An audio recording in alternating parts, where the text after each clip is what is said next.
Xenoblade Chronicles 3, Nintendo's award-winning RPG series, is seemingly going to be back and better than ever with the final wave of the DLC Wave 4. We've got some new information on that and a bit more for all of the musically inclined Xenoblade fans, which I'm guessing many of you guys are musically inclined because Xenoblade music is absolutely incredible. But we've got some more details on that and the potential release for that DLC in this video. But before we get into that, guys, please make sure you hit that like button, subscribe if you're someone new, and click that notification bell to get all things Xenoblade, RPGs, Nintendo, and so much more. Now let's go ahead and jump right into the news here, guys, and we are talking about Xenoblade Chronicles 3, 2, and 1. We've got a brand new music compilation CD here. This is a beast tier of a music selection for fans to buy physical for their players out there, and it is absolutely incredible. So the details here,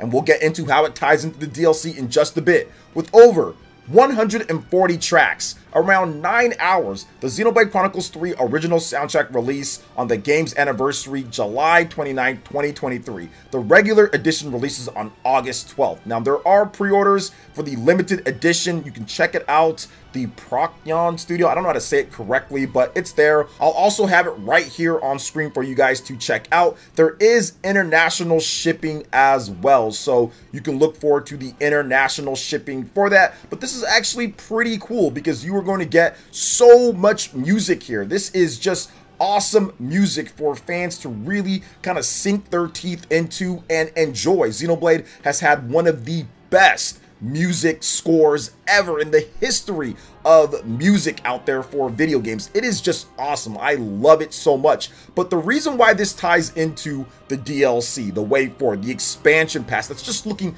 absolutely incredible, because it is confirmed that this special edition soundtrack that's launching on July 29th, it has Wave 4 DLC music on this soundtrack. So in order to avoid music spoilers, the Wave 4 DLC will probably be out before the game's 1-year anniversary this July. So people have been speculating exactly when that will come out. Now, we can kind of look at some few different things and kind of gauge what's going on here. So recently, as of the time that I'm recording this video, the Fire Emblem Engage DLC came out. So the first week or so of April, we did get that DLC. It's out now, and I bet it's spectacular. I gotta go play it, but I'm pretty sure it's going to be awesome. So that's out then. I'm guessing Nintendo, for May, it's going to be all about The Legend of Zelda Tears of the Kingdom. So I don't think the DLC is going to be dropping before The Legend of Zelda. We also have Advance Wars that's dropping later in April, so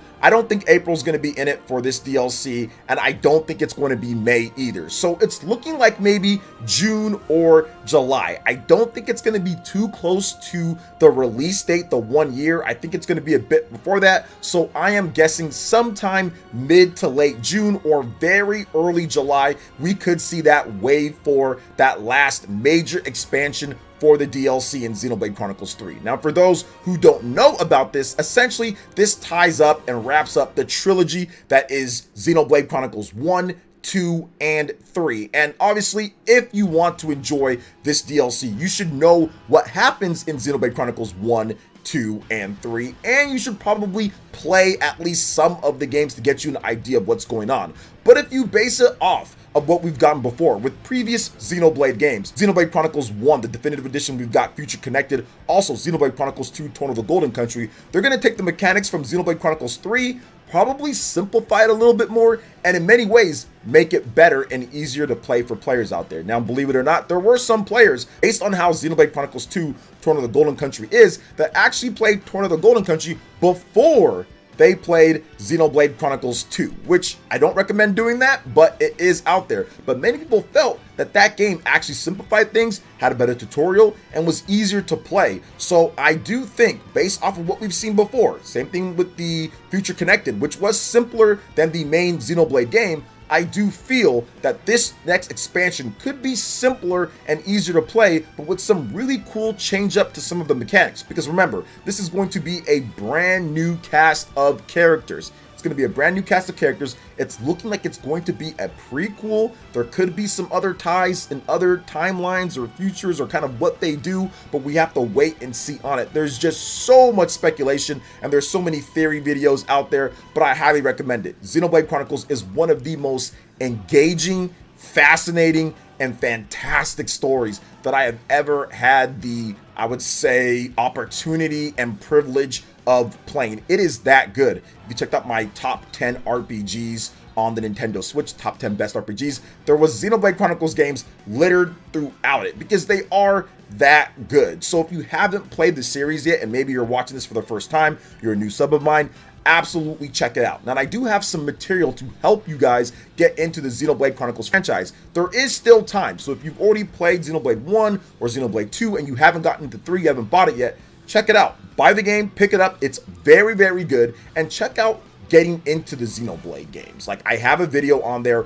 or if you haven't played Xenoblade Chronicles 3 and you want to know a little bit more about it, how good the game is, the structure, I have a big video that I did on it as well. I put 200 plus hours before I did my review, and people that watched that review really liked it quite a bit. We got a lot of new people that jumped in at that point. So it's never too late to get into Xenoblade. It's never too late to say, okay, I want to get into this DLC and stuff, because I'm telling you, people that got into Torna, it was just a treat. One of the best stories that I've played in an RPG. Very compact, very nice. It was clean. It was cutting off the fat of Xenoblade Chronicles 2 a bit. It was less intimidating for people. So this might be a perfect time to kind of jump in and see if you want to get into it. And even this, heck guys, you guys can even go the super hyperbolic time chamber route if you want. You can watch the synopsis of the stories. If you want to just kind of be enthralled with a super epic story, you can watch that. There are fantastic videos. I'll have some of them linked for you guys, link in the description, that you can watch, and then you can just jump into this. So at any point that you want to get into Xenoblade or you want to try the games out,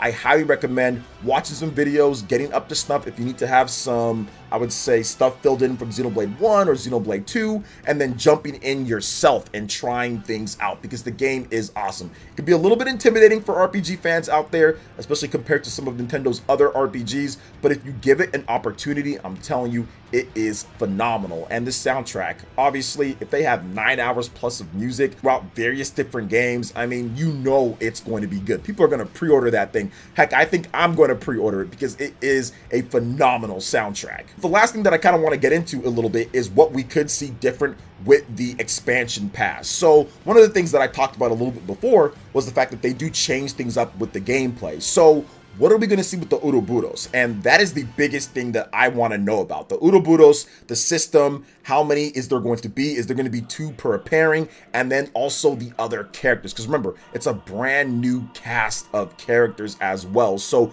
who you use, where you go, exactly what they're going to be reusing from Xenoblade Chronicles 3, the first game, the second game, what's happening is all a mystery right now. And I think that's going to be the most interesting thing to see, because that short snippet that they showed us with the Xenoblade Chronicles expansion pack, where they showed Shulk and they also showed Rex, and they were fighting against Alvis, which is essentially the supercomputer that put together a lot of the events of Xenoblade Chronicles 1. The fact that that is even happening just goes to show you that they are going all out with this. Remember, this is it. This is it for Xenoblade Chronicles 3. They are done after this when it comes to that trilogy. Those characters, that story, that trilogy, they are moving on to something next. Now, is Xenoblade done?